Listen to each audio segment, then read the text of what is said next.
If you like the sweet science, get ready to talk boxing on the Gloved Fist podcast with top boxing writers Frank Latirzo and Jack Hirsch. Frank, a former amateur boxer out of Philadelphia, writes for NY Fights and can be seen on the Boxing Channel. Jack, an amateur boxer who competed in the New York Golden Gloves, was a 6-term president of the Boxing Writers Association. And now, here's Frank Latirzo and Jack Hirsch. And we're back. Welcome to Gloved Fist. My name is Frank Latirzo, former writer, try to be full-time observer, joined by 6-term president of the Boxing Writers Association, Jack Hirsch. Jack, let me just say this. I'll set you up real good. I'm very excited about this show because we're going to have on one of my favorite fighters. Probably, if I had to name my 10 favorite fighters of all time, I think Michael Spinks would be in that conversation, and he might make the cut. I think there's a case that he was at worst the second best fighter of the 80s and top 5 all-time great. He has a career that's unparalleled, and I'm excited to talk to him because, as you know, I sparred him 5 or 6 times at Frazier's Gym when he was beginning his career, like maybe his first 10 fights. Michael is coming on at 7:15 this evening, but because he has some technical difficulty, we're just going to hear his voice tonight. We'll have him visually on another time, but he is going to come on 7:15 tonight. I got to tell you something funny, Frank. I was on the Sirius Radio today, a show you've been on with Randy Gordon and Jerry Cooney today. Right. And something dawned on me when we have the introduction, and I, reading my own book, all of a sudden I'm cracking up laughing because in 1973, Jerry Cooney won the New York Golden Glove sub-novice division middleweight. I competed sub-novice welterweight, and I told Jerry what a thrill it would have been had I gotten a chance to actually face him. We were one division away. That's why I always said, You're kidding me. And I got knocked out by Jerry Cooney. And then Jerry, being the gentleman Jerry Cooney, said, Jack, you fought me, you wouldn't have been here tonight to talk about it. You know? Wait a second, Jack. You fought at what weight back then? 147, and Jerry was a middleweight at 100. He was 165 or 56? 160 at the time. It was 160. Yeah, the weights were a little more traditional. Well, it was one weight class. There wasn't a junior class in between welterweight and middleweight. But all of a sudden, I'm thinking, darn it. Had I known what was going to become years ahead, I would have put on some weight, seen the organizers, and begged them to let me box Cooney. So I could have always said I boxed Jerry Cooney, and I would have. And that was 1973. Three. And I didn't fight in the Golden Gloves the first time until 76. I fought novice in 76, and then open in 77, 78, and 79. But getting off that, Latirzo, I could tell. You're already kissing up at the beginning of the show, kissing up to Michael Spinks, because one of your best buddies in the gym was Dwight Muhammad Qawi, his main rival in the light heavyweight division, who he had the unification fight with. And Michael was kind of friends with Qawi. They were, in a way, they were friends. Like, how do I say it? I don't want to say lukewarm friends.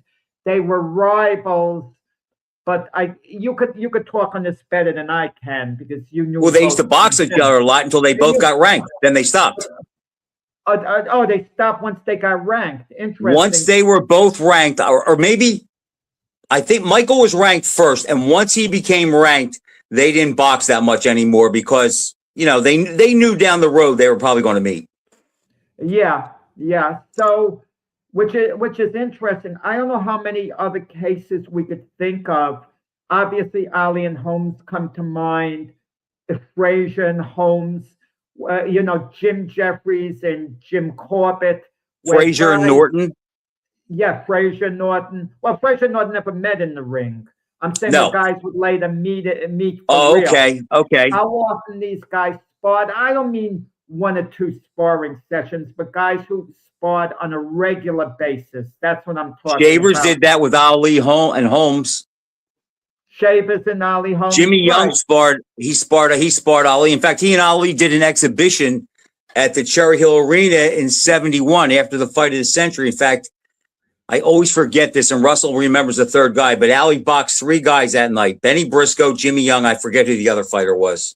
Yeah, and and there's mixed feelings on that because Lennox Lewis said he doesn't recommend it. He's dead set against it because Lennox Lewis heard of cases where the Klitschko brothers would invite guys to their camp to kind of learn about him. And Lennox Lewis said, "I never go there. No way would I go to their camp to spar with them beforehand." But Jack, sometimes you don't know. Remember, Lennox sparred Tyson a few times up in the Catskills before either guy had a big name. Yes, Spinks is coming on. Just to remind new people who came on the show, it's 7:15 tonight because he has technical difficulty. We're going to be doing the audio, but I have my book on Spinks just came out. Michael Jinks Spinks. I wasn't sure what title to give it, but I thought, let me get to the point. Michael Jinks Spinks. It's the only book ever written on Michael Spinks alone. His biography, an authorized biography. Let me see the back, Jack. Hold up a little more. Okay. They should be. How many pages is it, Jack? This is in the paperback. I don't have the hardcover in front of me. It's like 280 pages. That's pretty long, actually. That's a pretty good good amount of pages. Yeah, I had no planned amount of pages, set beforehand. Michael Spinks, not an X, it's a KS at the end. Spinks. Michael Jinks Spinks. Okay, but regardless, everyone knows who Michael Spinks is. Jack, I have to say this on your behalf. I think it's pretty, first of all, I commend you for taking on a project because I know it's a lot of work. But, the Spinks story, as I said to you before, in conversations on the show, whatever, Michael Spinks, because he was a quiet guy, Leon kind of stole the spotlight, and his style, you had to know what you were watching when you watched him box because he wasn't flashy like Leonard, and he was a little awkward sometimes. But because of his style and his personality, where he's such a quiet, laid-back guy, he gets lost in the crowd a little bit. But Jack, when you look at careers, it's could we really say that Sugar Ray Leonard had a better career than Michael Spinks? Did Marvin Hagler have a better career than Michael Spinks? Did Larry Holmes have a better career than Michael Spinks? You know what? I could make a case on both sides.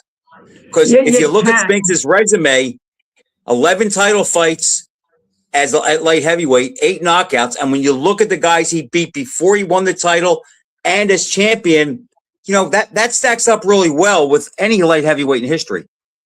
And you can, and he had only one close fight, and it wasn't close on the official scorecards against Eddie Davis.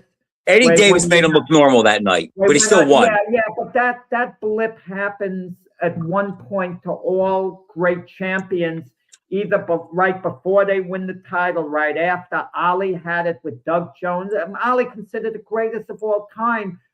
Won a very close decision over Doug Jones right before beating Sonny Liston. The 2 fights before that, and against Henry Cooper, he got knocked down and he was badly hurt, and it was, the bell then rang. Who knows? The only difference, Jack, is that was way before Ali's prime, where Michael was in his prime when he fought Davis. But again, that is just a style matchup. We've talked about this before. Madrimov did, his style gave Crawford some problems. And you know what? Crawford, I think, clearly won the fight, but he didn't come away looking like an all-time great. Right. That was Eddie Davis's Michael Spinks' Terrence Crawford fight, what Madrimov meant to Crawford. Anyone watching Crawford with Madrimov is going to say, Crawford would never beat Sugar Ray Leonard. He would. But Jack, every great fighter has those guys. They have those guys, absolutely. For whatever reason, they give them fits on a given night, and it happens with great teams. Frank, the most powerful teams have these games where they just barely get by against the team you think they would normally crush. It happens, but it's You lived through the Michael Spinks era in more ways than when you contributed to the book. Thank you by talking to me during the Philly years, what went on in the gym, what you got to experience. And there were a wealth of personalities in Joe Frazier's gym. And Michael especially told me one funny story we should bring up to him. And you loved this too, and I loved it, the way he got on Joe Frazier's nerves. And Joe Frazier liked Michael a heck of a lot, but I guess Michael was kidding him a little too much. And before Michael knows it, he's in the ring with Frazier, and Michael's the light heavyweight champion, and Frazier's retired, supposedly washed up. And Michael says he's cracking up laughing, figuring he's going to handle Smoking Joe easy at that point. The bell rings and Frazier's after him throwing these mean left hooks. And Michael says, I'm running all around the ring. I'm thinking, darn it, Joe still got it. He could put me out with one of these left hooks. And he's running, just trying to survive. And even Michael was laughing about this, telling me good thing, he wasn't in shape. I'll give you a funny story too with Joe Frazier and Michael Spinks. I don't know if I told you this. It's 1977 middleweight open semifinal. I'm fighting a guy, I think his name was Bruce Lifton, and Frazier happened to be in my corner that night with Val Colbert and George Benton.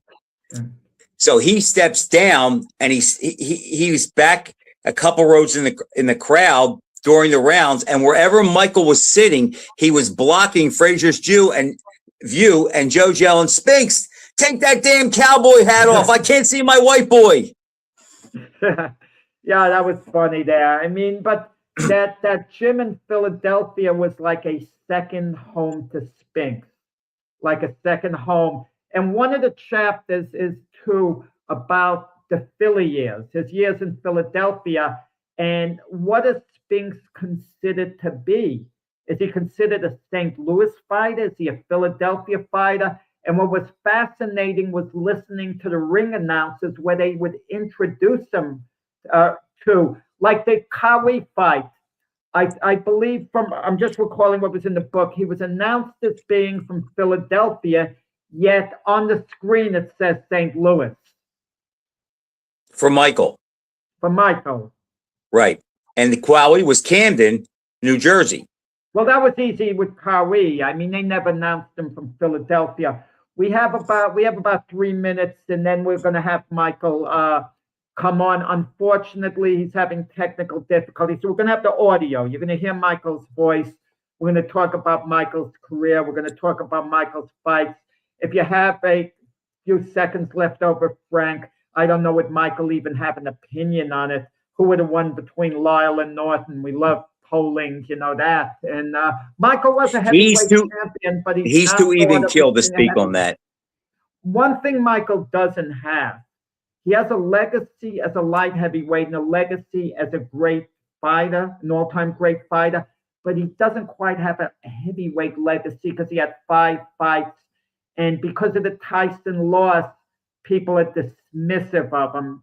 And never mind that he won 2 fights against Larry Holmes, beat Jerry Cooney. I mean, those are good wins. And well, Jack, think about this. Could Michael Spinks have defeated Jimmy Ellis at light heavyweight? I mean, at heavyweight? I think it's a 50-50 fight.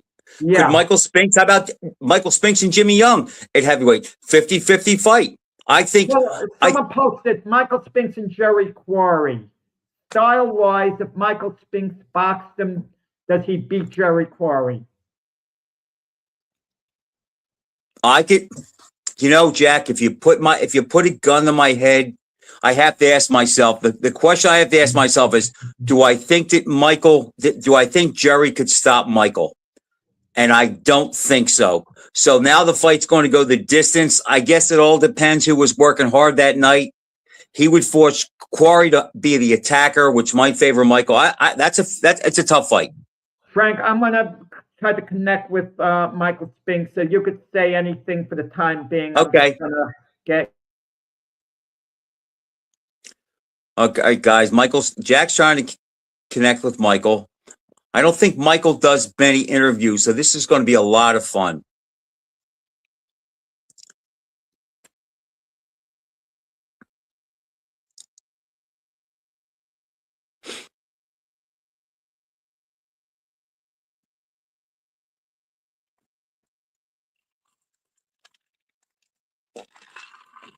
Waiting for all-time great legend Michael Spinks, Spinks Jinx. Jack didn't give me the word yet. I ordered the book, I think it was Wednesday or Thursday afternoon. I still didn't get it yet, but I ordered it through a friend of mine. They'll be back to me soon, I'm sure. I didn't pick up, but we had a 7:15. They're pretty dependable, so I should get a call at any moment. Jack, the only problem was I ordered your book, but I can't write a review because I am such a technical misfit that I have a book. This shows the review. I'm getting. Hold on, Frank.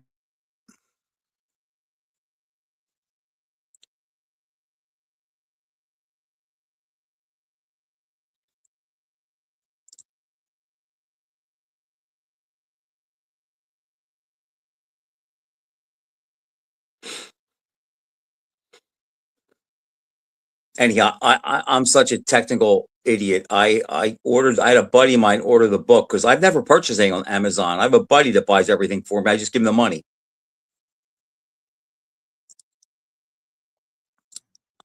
Hello, Michael.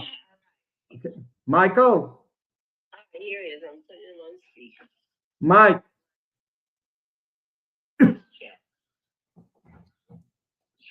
Mike, this is your biographer.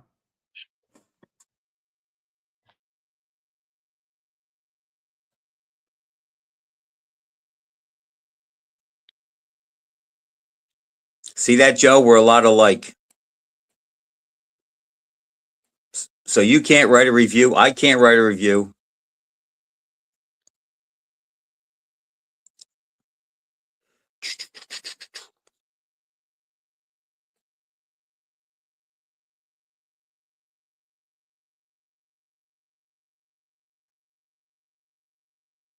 I think Jack's talking to Michael Spinks. Michael Spinks, title Michael Spinks, Michael Jinx Spinks on Amazon and Kindle. Okay.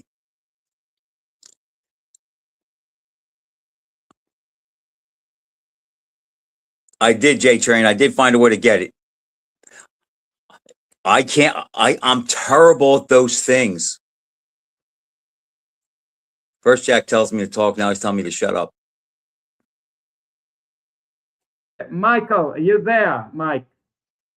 Yeah. Hey, how you doing, Michael? I'm here with my co-host, Frank Laterzo. This is your friendly biographer, Jack Hirsch. Say hello to Frank Laterzo, who, believe it or not, Michael, you sparred with years ago at Joe Frazier's gym. Say hello to Frank, Mike. Hey. Spinks Jinx, how are you, sir? I remember you back in the Frazier day when you used to pull up with the boom box bigger than anyone I ever saw in that 78 silver Corvette and used to spar me and Tex Cobb and Curtis Parker on the same day. You remember those days? No, I can't remember those days. Yeah, but that was some of your favorite times, Joe Frazier's gym, right, Michael? Huh? Okay, Michael, I mean, we were talking about you before the show. Do you think your career compared favorably against that of your Olympic teammate, Sugar Ray Leonard? Did you think you had a career about as good as Sugar Ray Leonard? Yeah. Yeah, you do think so. What would you say the highlight of your career was? I know when you talked to me for the book, it was basically, it was a great thrill beating Holmes, Kawi, winning the Olympic gold medal. It was hard to pick one over the other. But if push came to shove and you were forced to pick one over the other, for today, you could change your mind tomorrow. Every day you could change your mind on it, but this exact second, which might you pick? Yeah. I don't think so. But which one was it? The Olympic gold medal, the light heavyweight beating Kawi? What was the greater thrill, beating Kawi or Eddie Mustafa Muhammad?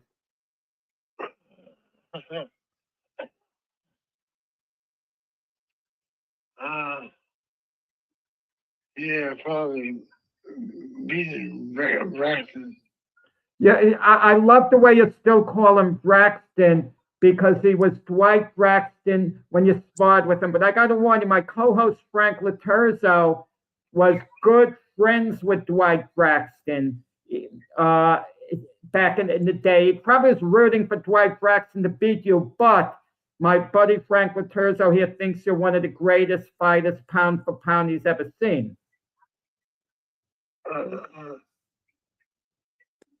Michael, do you remember those days when you and Braxton used to spar, and then once you became ranked, you stopped sparring each other because it almost turned into a war? Yeah, I remember those days. Who used How to about get the best? Go ahead, Frank. Michael, how about the wars that Braxton and Jerry the Bull Martin used to have?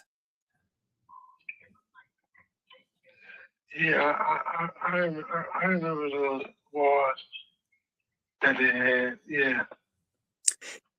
Remember how when you used to spar Tex Cobb, you guys would touch gloves and he'd throw a round kick over your head? Yeah, I remember. Was that the Tex Cobb used to annoy you, Michael, with the way he'd throw kicks at you? Who was that? Randall Tex Cobb. Tex Cobb, was he your best friend in the gym? Yeah.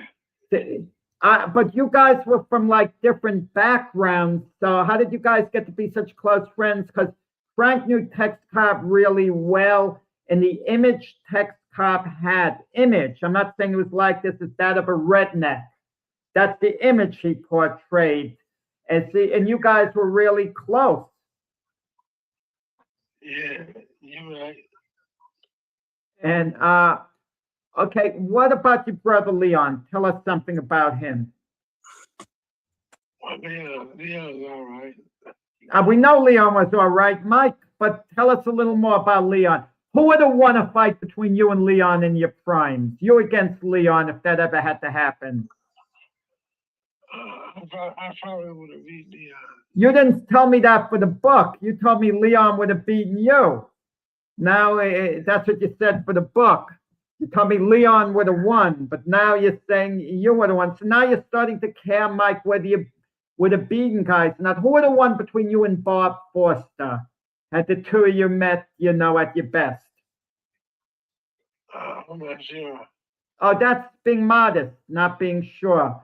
Okay, who would have won between, and this, Frank talked about this the other week, who would have won at their best between Larry Holmes and Smoking Joe Frazier? Who would have won a fight? I think it was Smoking Joe. You think Smoking Joe?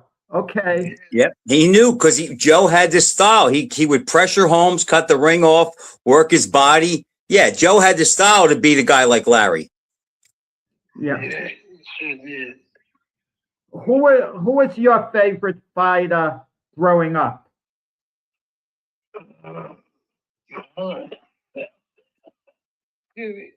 Michael was a little under the weather today. Anyone listening, that's why, in part, we just have him on the phone. It says a lot for Michael to keep his obligation of coming on this show, because we announced he was coming on the show. He felt really under the weather and would have rather canceled out. But we know a number of people tuned in, and Michael didn't want to disappoint them. Let me ask Michael something. Sure, go ahead, Frank. You have him for the next few. Michael, can you hear me? Yeah. Michael, when you sit back and you think about your career, do you realize how accomplished you were? The fact that you fought in perhaps maybe the best light heavyweight era ever. You never lost to a light heavyweight. You had one really close call with Eddie Davis, and you still won that fight. And half of your fights were title fights.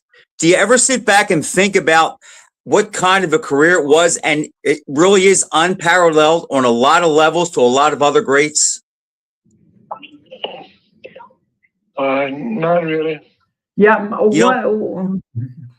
You don't think about that, Michael? That's amazing. That blows me away because you're so accomplished.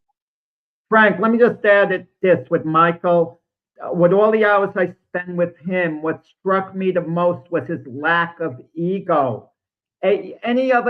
Most fighters are athletes. If you tell them someone was better, the competitive nature in them comes out even after they're retired. It could be in any sport. If you say to Magic Johnson, Steph Curry was better than you, a better point guard, Magic would speak up. But with Michael, he doesn't have an ego in that regard. Yeah. Michael, here's So Michael something. was talking, Frank. What were Go you ahead, saying, Mike. Michael? I probably would have beat him. He said, I didn't hear him, Jack. We probably Michael, would have beaten him. right. Michael, let me ask you this. Wow. Okay. I have been telling people because I remember in the gym where you were really pressing for a Hagler fight and you were willing to meet him at a catch weight of, I think, 167 or so, but you said you wanted that money to fight Hagler. You didn't like that he was making his name off of fighting smaller guys. Do you remember saying that? Yeah, I remember that. Yeah, were you disappointed the fight with Hagler didn't come off? I mean, because I asked you comparisons, who you would have beaten, and I even brought up the name Roy Jones. And you said, you felt you would have beaten Roy Jones when Roy Jones was at his best.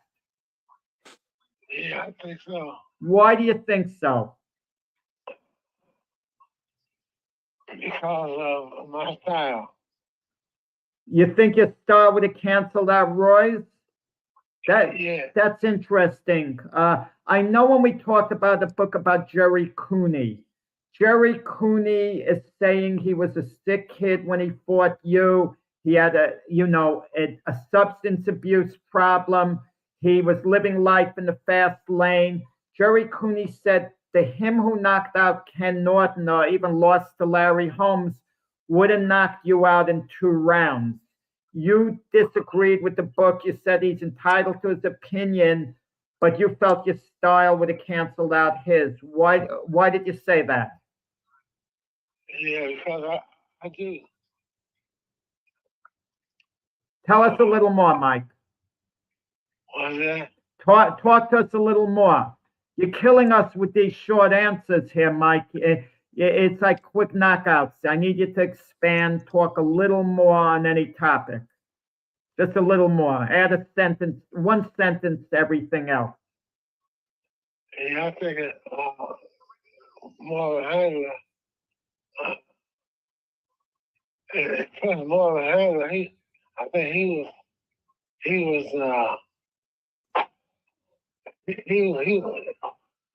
Marvin Hagler, I think my style would have beaten Marvin Hagler. It would have beaten Marvin Hagler, I believe. Well, Marvin Hagler basically was a counterpuncher. I mean, people think, who moved well, people think of him as a move forward guy, but Frank, you have anything? Yeah. Well, I think Michael's jab would have offset Hagler's, and I just think Michael could have gone into the trenches with him and won the exchanges because he's the bigger puncher. I mean, Hagler has a great chin, but I think Hagler would have been forced to break off the exchanges more. And I think Michael's, like you said, I think he would have shut Hagler's style down. Maybe it goes the distance, but I think Spinks' style would shut Hagler down. And if Hagler tried to push the fight, then he would play into Michael's hands. Now, Yeah, I think so too. Now, obviously, you were very close with Butch Lewis during your career, and Butch Lewis was also very close with Smoking Joe Frazier. They were like inseparable. Who would Butch have been rooting for to win between you and Joe Frazier if it didn't affect him business-wise? Bush would have rooted for me. He still would have rooted for you. Okay. I think so. You remember the story you told me for the book with Smoking Joe in the gym when he wanted to teach you a lesson at Joe Frazier's gym when you were light heavyweight champion and you had the gloves on and with him and you thought you were going to handle him easy and you were laughing about it. And then all of a sudden he was chasing after you with these left hooks and had you running all over the ring. you remember telling me that story? Yeah, I remember that. Yeah. What was going through your mind when Joe was after you throwing the left hooks? You were just trying to survive, right? Yeah. I Mike- believe that. I believe that. Michael, Uh-huh. Michael, one of my amateur fights, this was probably 1978. Joe Frazier was in my corner, and after the round was over, he sat down, and you happened to be at the fight, and he kept on yelling at you because the way you were sitting, he couldn't see. And he's there, Spinks, take off that damn cowboy hat. I want to see my white boy fight. And you started cracking up, and you took your hat off. Yeah. Now, when you fought Larry Holmes, okay, did you really think you were going to win the first fight? There's a difference between thinking you can win the fight and thinking you would win the fight. Yeah, I think I was beat Larry. But you thought you were going to win the first time, you fought him. The rematch was a controversial decision. It was, I mean, both fights were close, but there were a lot of people who thought Larry won the rematch. When you were waiting in the corner, for the decision to be announced after the second fight, I mean, what was going through your mind?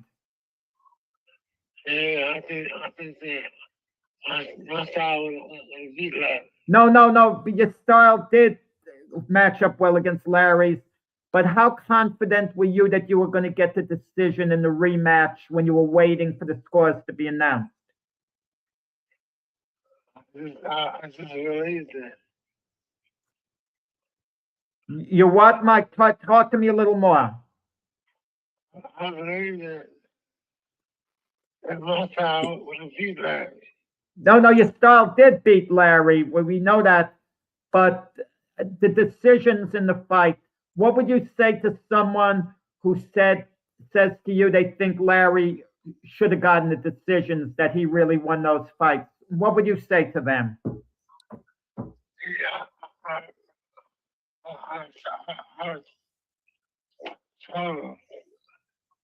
was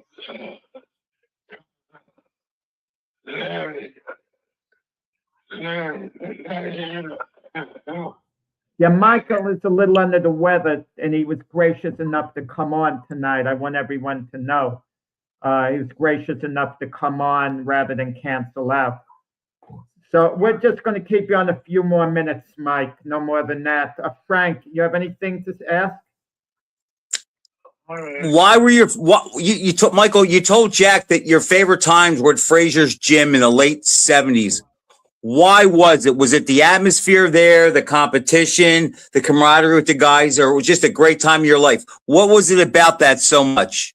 The 80s too. The 80s, not only 70s, the 80s. Yeah, early 80s. Yeah. 78 to 85.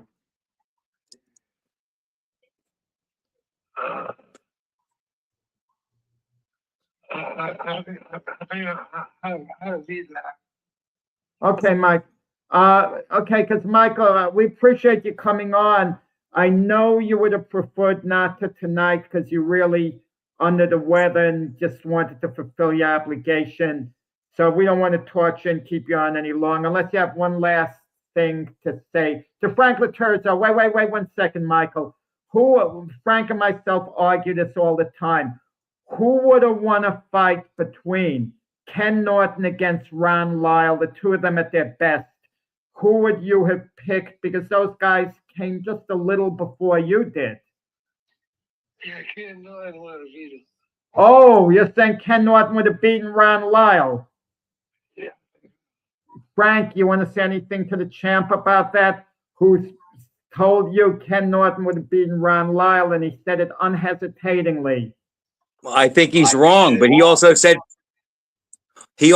Frazier would beat Holmes, and I agree with that. Oh, okay.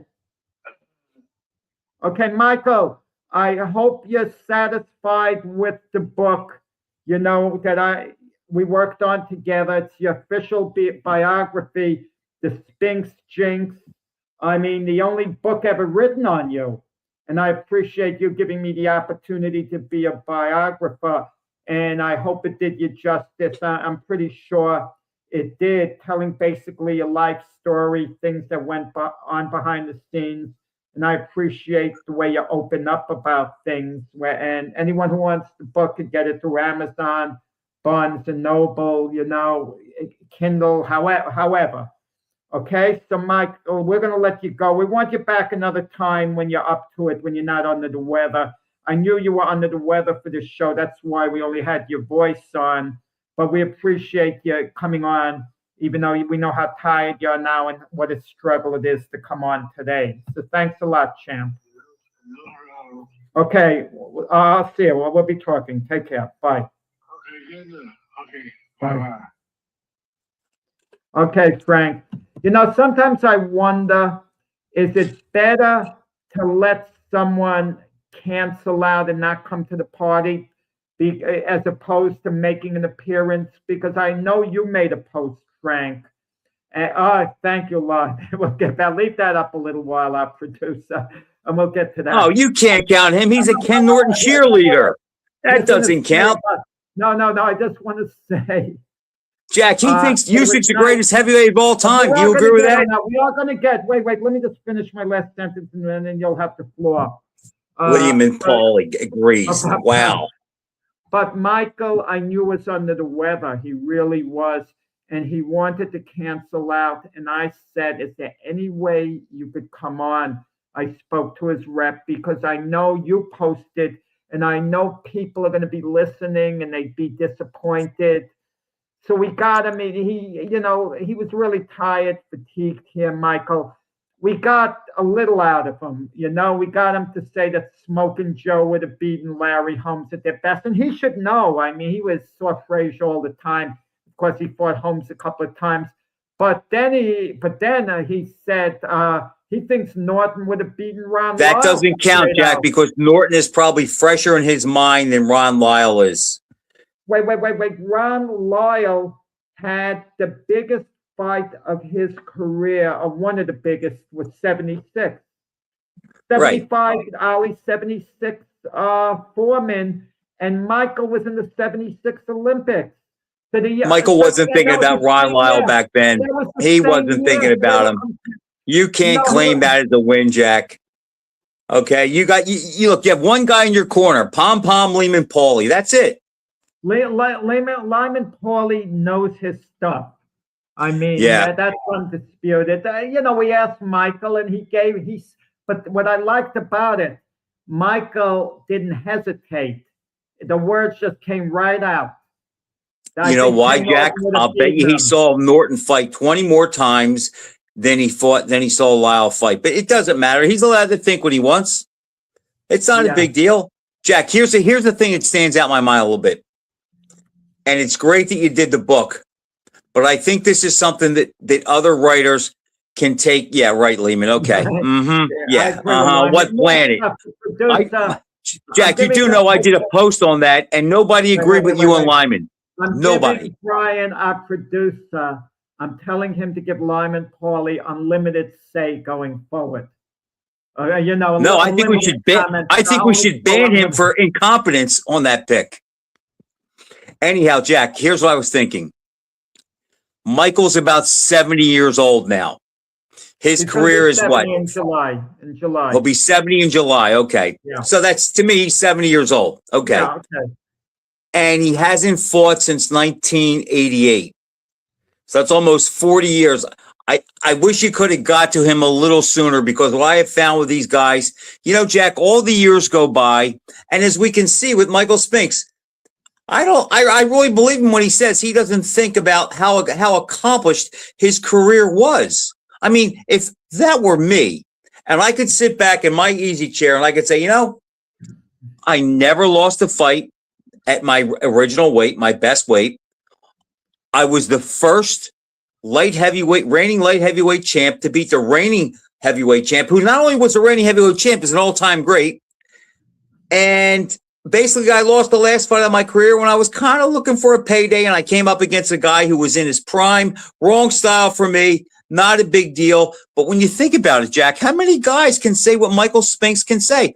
I never lost at my ideal weight. I'm 11-0 in championship fights at light heavyweight. I'm 14-1 overall in title fights. Half of my career were title fights. I could box, I could punch, I could move. Never stopped at my best weight, and during one of the best eras ever. Yeah, and I do a comparison at the end of the book, the last chapter. The last chapter of the book, I'll be honest, is fantasy land, and I put down. Well, you love that, Jack. You do love that.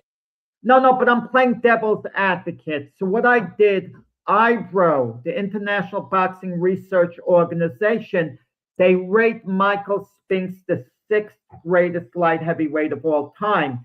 And I evaluate him against the top 5, and I write down why he's a greater fighter than the 5 ahead of him, a greater light heavyweight. And one of them, for example, is going to be like Sam Langford, for example. And I put down the reason simple. Langford wasn't, exclusively a light heavyweight. Nat Fleischer rated him as a heavyweight. So that kind of eliminates that. I compare him to Archie Moore, who had the same number title defenses, but Archie Moore's was over a few years more. And one of Archie Moore's fights against Yvonne Durrell, he came desperately close to losing that one, 2 knocked down, 4 times in the first 2 rounds. And I'm just playing devil's advocate. Why comparing him as a light heavyweight to Gene Tunney, putting down, well, Spinks could hit a lot harder than Tunney, a lot harder puncher with the right hand. And it's just playing devil's advocate. That's the only chapter that doesn't exactly deal with reality. It's like playing a game in a sense. You can move things around how you want. I have IBRO's ranking in front of me right now. Okay, so I want to see who the guys were they had ranked above Michael Spinks at light heavyweight. Okay, they had Archie. They had Ezra Charles number 1, Archie Moore 2, Gene Tunney 3. Langford 4, and Foster 5. Okay, let's go down the list. Ezra Charles is one of the few guys, Jack, who probably fought even more great fighters than Michael Spinks. He won the heavyweight title. He could box. He could punch. He was durable. He had a lot more fights than Michael. I mean, if you're going to tell me that Michael Spinks ranks ahead of the Ezra Charles ranks ahead of Michael Spinks, I'm not going to have a problem with that as a light heavyweight. Okay, the only problem is he never won the title. That was part of it too, what I write in the book here, taking a look. Wait, let me refer to my Ezra Charles. And I'm looking at Archie Moore first. Let me get to Ezra Charles. Here goes. I'm putting down at the end to sum up. So what makes Spinks a better light heavyweight than Charles? And what I write in the book, I'm reading directly. He was slightly steadier, if less spectacular. Spinks could hit harder for one punch. The Spinks jinx, right hand parentheses, packed more power than Charles's punches.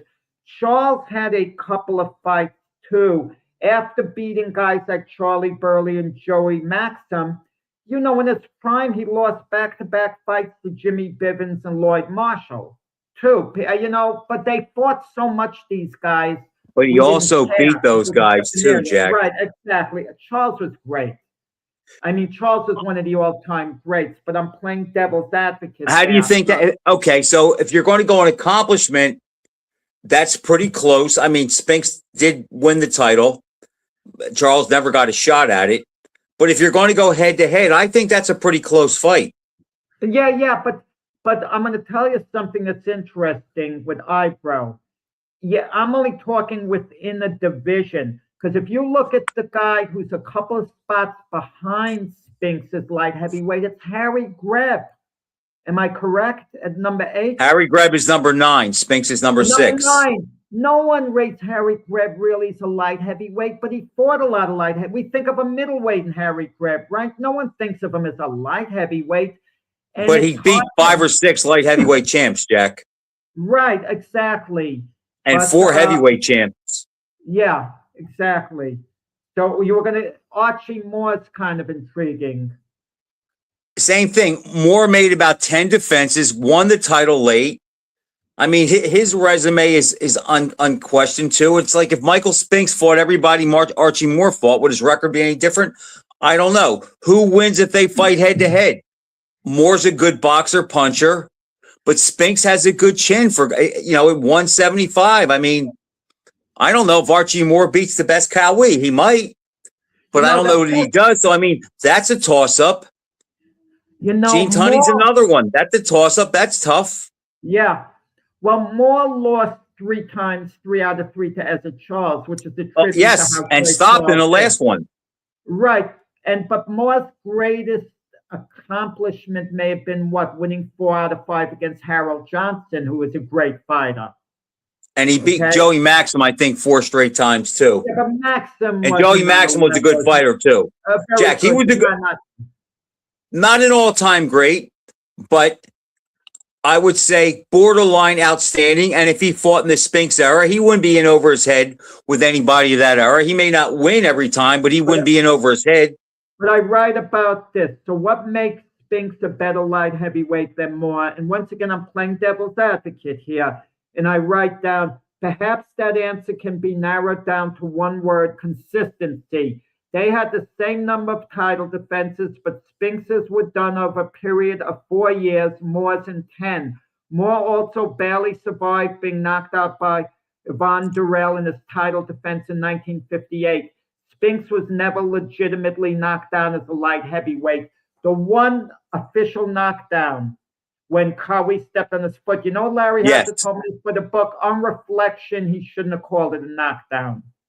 He shouldn't have called, and watching the tape of the fight again, after Spinks went down, he didn't jump up immediately. And that kind of gave Hazzard the green light to start counting.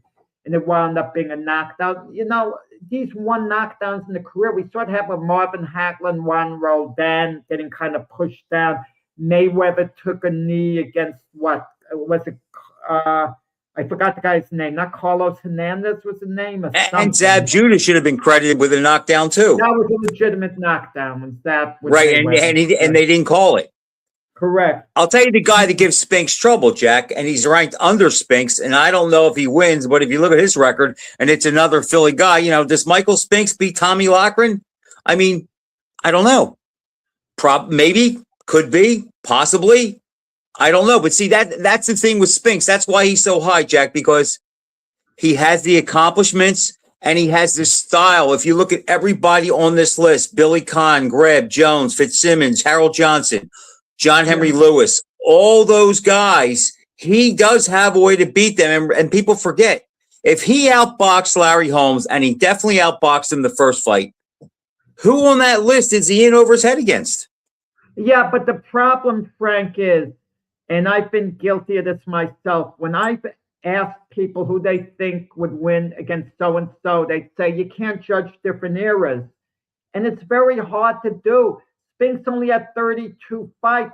Had he been fighting 16 were championship fights, Jack. Half his career was 16 were title fights. Could I tell you something that evens things out? And you never hear the old timers talk about it, about old time fighters. I mean, they did not have the amateur background that the guys later on would have. You take a guy like Vasily Lomachenko, who reported 300 amateur fights. Golovkin, the same thing. The Bachelor, the same thing. So they, in reality, have fought just as much as the old timers did if you count the amateur fights. And these great amateurs are fighting other great amateurs in international competition. So, but we tend to only look at pro fights and say, oh, the old timers, they fought 150 times compared to 35. And Jack, there is something to be said for that, though. There is something to be said for that. But the thing that makes the comparison to me a little easier. Now, some guys are going to go, well, we don't have same day weigh-ins. But in 1954 or 1934, a light heavyweight was still 175 pounds, just like it is in 2026. Where the real difference comes in is the heavyweights. Tyson Fury, 270 pounds. Ali never fought somebody 270 that could box. Yeah, but consider this: Usyk beat Fury twice. Right, and that looks good. Right, exactly. That looks good, and that's what makes Usyk stand out, Jack, because he showed at 225 he was capable of beating an awkward boxer, mover, durable guy like Fury. He was a little less than that, as I recall. Well, we're only a couple of pounds. And then he beats a puncher like Joshua and Dubois, who were, 240, 250, and they were big guys, big punchers. So he showed that it doesn't matter who's in the other corner. He can adapt to their style. To me, Usyk is in trouble against swarmers that work the body, that come in low. Frazier, Tyson, and Marciano, guys like that. Yeah. And Lehman Paulie knows it, but won't admit it. Yeah, and I write comparing him to Gene Tunney, and I write down what makes Spinks a better light heavyweight than Tunney, and I write down dominance. Spinks was more dominant in his victories than Tunney was in his, and in Tunney's series of fights against the great Harry Grip, he enjoyed a healthy weighted advantage, which was never the case with Spinks against any of the opponents he faced. Tunney had a respectable record of stopping opponents inside the distance, but was never regarded as a hard puncher. Spinks' power was superior. He could take an opponent out with a single punch, something Tunney was never known for. And if you need an example of Spinks' power, look at the Marvin Johnson fight. Jack, he had a lot of those. And let me tell you what Marvin Johnson did after getting knocked out by Spinks. He wins his next 16 fights and wins a world title. He knocked out a peak Marvin Johnson with one shot. He won the title. One shot before he won the title. Now, if Marvin Johnson was one of his title defenses, it would look better. But what's the difference when it took place? See, it was Jack, that's very and impressive. He beat a very, very good on top of his game Eddie Mustafa Muhammad. I mean, and if I recall right, he lost the first 4 rounds of that fight, and then he came on and basically swept the last 10. Oh, no. In the first fight, I had Mustafa Muhammad up 6 rounds to 4 after 10 rounds, 96-94. Right. Spinks won the last 5 rounds and knocked Mustafa down in round 12. Right. With a right hand. Yeah. So, Jack, but that's my case. Eddie got out to a really early lead. So after 6 rounds, you had Mustafa ahead 6-4, and that's what I'm saying. I think he won the first 4 rounds, and then Spinks figured him out and came on. And you know what else he doesn't get credit for, Jack? People don't realize to this day, and I'm not just saying this because I used to spar him and I drove him to the gym sometimes, and we used to run sometimes. They don't realize what a beast Qawi was. And when he fought Spinks, he was shredded, in great shape, and knew that was a legacy fight for both of them. And Michael outboxed him that night. I mean, who else could have boxed Qawi the way Spinks did that night? Because that was the only way he was going to beat him. Even though he might be the single shot bigger puncher, he was not going to beat him in a slugfest, because that's how Dwight fights. But I don't think Spinks' back hit the rope 5 times in that fight. The way his foot movement, the way he danced and circled and just controlled it with the jab. He was masterful that night, and he had a lot of things on his mind going into the ring. Yeah. For the people who forget, his common-in-law wife got killed in an accident a couple of months before the fight. So that had to be rough to go through the training and all that. This is an interesting thing, Frank. People don't realize, and I talk about it in the book. Spinks lost 1 fight. He wasn't offered a rematch with Tyson, understandably so. No one wanted to see a rematch. Spinks feels he would have lost the rematch to Tyson, he told me for the book, but he feels he would have done better. He wouldn't have been wiped out quick. He would have known what to do to keep away from a more been in better form, but he feels, Tyson would have beaten him in the rematch. He was telling honestly, but he wasn't offered a rematch the way other heavyweight champions were, like Floyd Patterson with Liston, who suffered a similar defeat. But the three guys he won his titles off, they were all offered rematches, and the only one who took it was Larry Holmes. They had a second fight. Mustafa Muhammad, they had the problem in the scales for the rematch. It was canceled the day of the fight. I write a whole chapter on that. And Dwight Muhammad Qawi was in training for the rematch in Reno and pulled out, like 3 weeks before because he had an injury. Because Qawi also felt he went, and I want your opinion on this, into the first fight. He had a cold. Physically. And he said he had a cold. Yeah. And Qawi couldn't stand things promoted. Butch Lewis. Lewis visited the gym that Qawi was training at, and Qawi kicked the spit bucket and got it all over Lewis, for showing up. And I also interviewed Rock Newman. He's known as Riddick Bowe's manager primarily, but he started Qawi. Right, and he also worked for Butch Lewis, so he knew Michael Spinks really well, too. Qawi, Jack, is a guy, and look, I like Dwight, but the two guys that he had the hardest time with, and if you think about it, they're the two guys that beat him in his biggest fights. He always had an issue about the Spinks fight, and he swears that Evander Holyfield cheated in both their fights. He never accepted that. Yeah, he said Qawi said that Holyfield was on roids in the second fight. He goes, his punch was twice as hard in the second fight compared to the first fight a year and a half earlier. Well, we've heard enough people, talk that way in regards to Evander. I can't comment on that. Right, and you know how fighters are; they can justify anything. Tyson, Spinks went on Vlad TV, and he was talking about Tyson being on steroids, and he meant that he heard all the talk about it, and he gave an official statement for the book as far as Tyson, being on steroids, so on. Jack, think about this. Here's how I compare the Tyson-Spinks fight. To me, that is Bob Foster and Joe Frazier. It was a bad style matchup. Joe Frazier mutilated Foster. Foster went 8 rounds with Ali.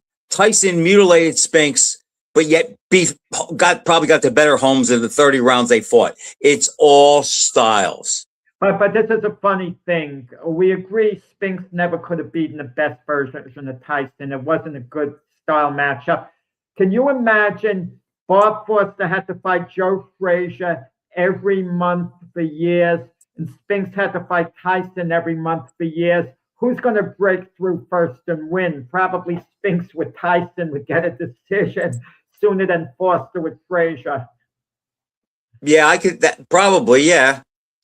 But what's interesting, too, he knew, when Michael was talking about Holmes, for the book, he thought Holmes was a great, great fighter, and he thought Holmes's jab was absolutely awesome. He told me it hurt him, that jab. It was hard. Holmes's jab wasn't only quick and snappy. He was telling me it was hard, the Larry Holmes jab. Did he ever say, Jack, that he wanted to get revenge because of the way Holmes beat Leon? Yeah. He did. He said it wasn't so much personal that he disliked Larry, but he wanted to get back at him, for beating his brother. So that was kind of a motivation. Michael said that if he and Leon fought, he would have beat Leon. Michael's clearly the better fighter. For the book. He did not say that for the book. Just the opposite. He told me Leon would have won. I think so too. I think Leon actually had the style to bother Michael. Even though Michael was clearly a better fighter. His brother Leon, we only have a minute, but Leon is his idol. His own brother is his all-time favorite fighter, Leon. Yeah. Jack, Leon was rushed. It's a shame because the night that Leon fought Ali, there were probably 6 heavyweights in the world that could have beat Ali that night. But Leon got the shot, and because he beat the man, he was elevated to a status that he wasn't ready for. In the ring and out of the ring, and he basically came apart after that. Yeah, good analysis, Frank. Okay, a lot of fun, Frank. We'll see everyone next week. Good show like normally. like normal. All right, guys. Thanks for watching. We'll catch you next week. Jack, I hope my I don't mute when we go off the air. See you guys later.